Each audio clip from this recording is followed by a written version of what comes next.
নমস্কার বন্ধুগণ, এসে গেছি আজকে আমি একটি তথ্য নিয়ে।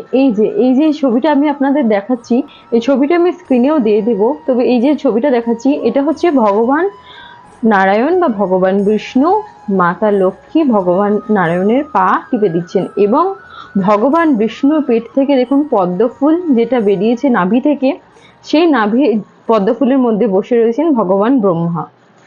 তো জানেন কি, এই ছবিটা আসলে কিন্তু আপনারই ছবি। ভাবছেন যে আমি কি বলছি, আমি কি পাগল হয়ে গেছি, পাগলের মতন কথা বলছি? না, এইটা হচ্ছে আমরা যখন মায়ের গর্ভে থাকি, মায়ের পেটের মধ্যে থাকি, তখন কিন্তু মায়ের গর্ভনালীর সাথে আমরা খাবার খাই, নিঃশ্বাস নিই, সবকিছু মানে মায়ের গর্ভনালীর সাথে আমাদের এই যে নাভি, এই নাভির কিন্তু যুক্ত থাকে।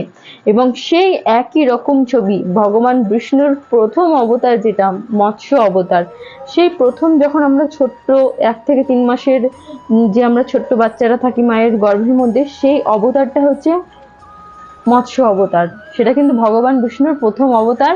এবং সেই ছোট্ট বাচ্চাটি কিন্তু প্রথমে কিন্তু একটা মাছের মতন থাকে, এবং যে জলটা রয়েছে সেই জলটা কিন্তু নোনতা।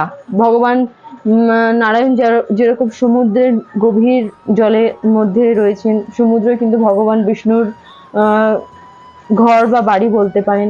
সেই রকম মায়ের পেটের মধ্যে যে আমরা থাকি, যে জলটা থাকে, সেই জলটাও কিন্তু নোনতা। তাই জন্যই আমি বললাম যে এই ছবিটা হচ্ছে আপনারই ছবি। মানে হচ্ছে এটা আপনাদের বুঝতে হবে যে ভগবান বিষ্ণুর প্রত্যেকটা অবতার একটা শিশুর মধ্যে মায়ের গর্ভ থেকে কিন্তু দেখা যায়, আর এই ছবিটা ঠিক সেই রকম। হরে কৃষ্ণ, রাধে রাধে।